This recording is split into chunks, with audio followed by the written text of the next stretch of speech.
युवती ने कहा, मेरा नाम भक्ति है, ये ज्ञान और वैराग्य नामक मेरे पुत्र हैं। समय के फेर से ही ये ऐसे जर्जर हो गए हैं। ये देवियां गंगा जी आदि नदियां हैं। ये सब मेरी सेवा करने के लिए ही आई हैं।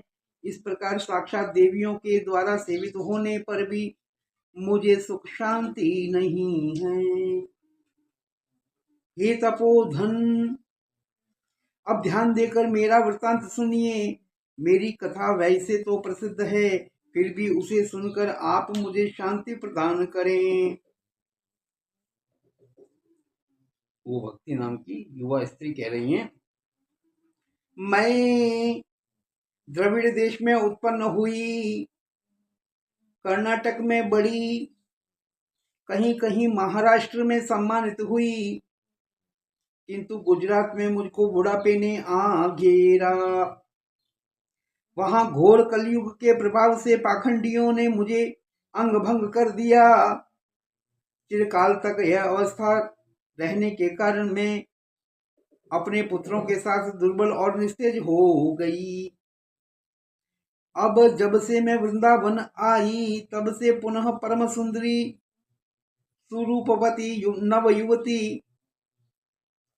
नवयुवती हो गई हूँ, किंतु सामने पड़े हुए ये दोनों मेरे पुत्र थके मांदे दुखी हो रहे हैं। अब मैं यह स्थान छोड़कर अन्यत्र जाना चाहती हूँ। ये दोनों बूढ़े हो गए हैं, इसी दुख से मैं दुखी हूँ। मैं तरुणी क्यों और ये मेरे पुत्र बूढ़े क्यों? हम तीनों साथ साथ रहने वाले हैं, फिर यह विपरीतता क्यों? होना तो यह चाहिए कि माता बूढ़ी और पुत्र जवान। इसी से मैं आश्चर्यचकित चित्त से अपनी अवस्था पर शोक करती रहती हूँ। आप परम बुद्धिमान और योग निधि हैं, इसका क्या कारण हो सकता है, बताइए। नारद जी ने कहा, साध्वी, मैं अपने हृदय में ज्ञान दृष्टि से तुम्हारा संपूर्ण दुख का कारण देख रहा हूँ। तुम्हें विषाद नहीं करना चाहिए। श्री हरि तुम्हारा कल्याण करेंगे।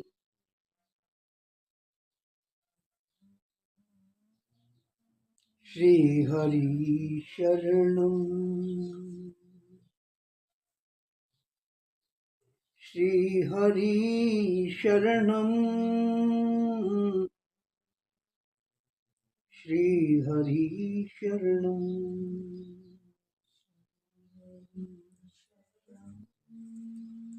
हरि शरणम। श्री हरि शरणम। हरि शरणम।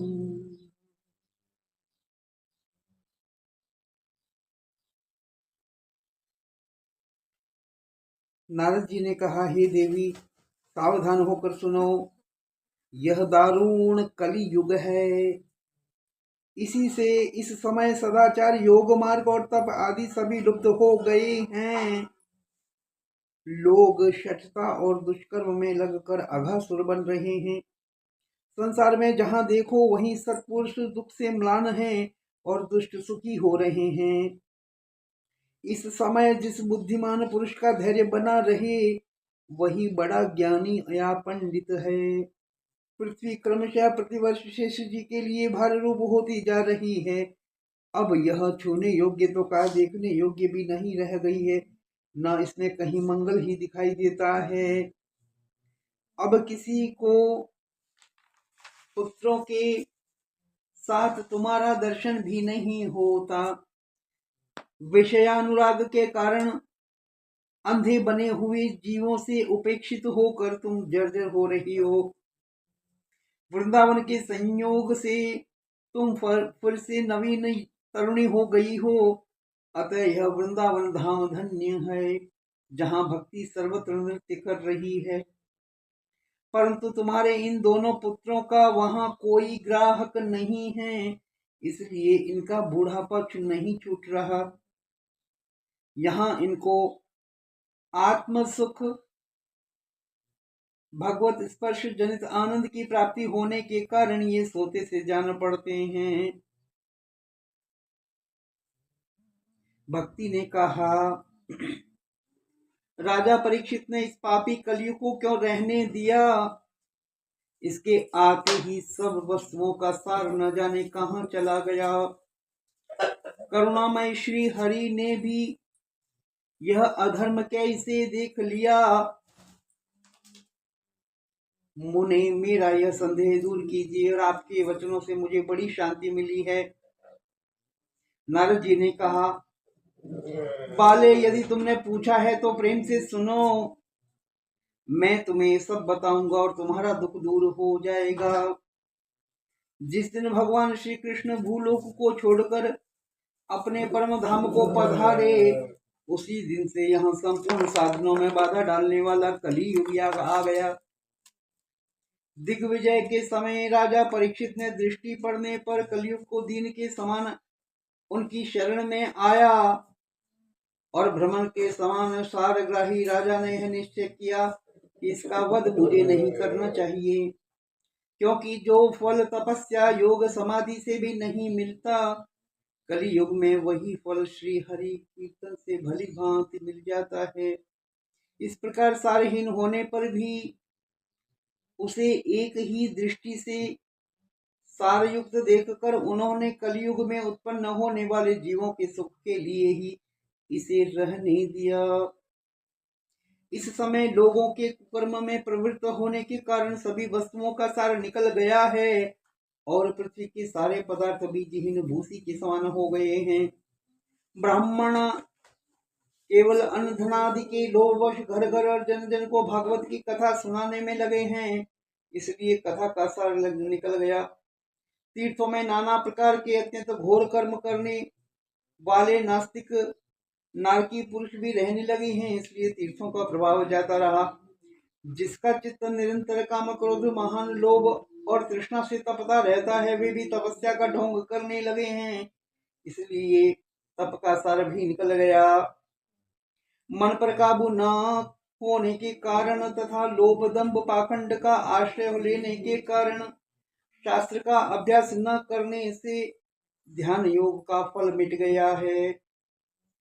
पंडितों की यह दशा है कि वे अपनी स्त्रियों के साथ भैंसों की तरह रमण करते हैं, उनमें संतान पैदा करने की ही कुशलता पाई जाती है।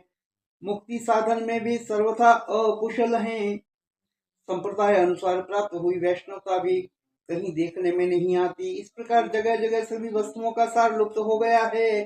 यह तो इस युग का प्रभाव है, इसमें किसी का दोष नहीं है। इसी से पुंडरीकाक्ष भगवान बहुत समीप रहते हुए भी यह सब सह पा रहे हैं, क्षमा करें, सब सह रहे हैं। शौनक जी, अब भक्ति कह रही है, शौनक जी ने, जिसमें भक्ति ने कहा, देव ऋषि नारद आप धन्य हैं। मेरा बड़ा सौभाग्य था जो आपका दर्शन हुआ। संसार में साधुओं का दर्शन ही समस्त सिद्धियों का परम कारण है। आपका केवल एक बार का उपदेश धारण करके कयाधु कुमार प्रहलाद ने माया पर विजय प्राप्त कर ली थी। ध्रुव ने भी आपकी कृपा से ही ध्रुव पद प्राप्त किया था। आप सर्व मंगलमय साक्षात ब्रह्मा जी के पुत्र हैं। मैं आपको नमस्कार करती हूँ।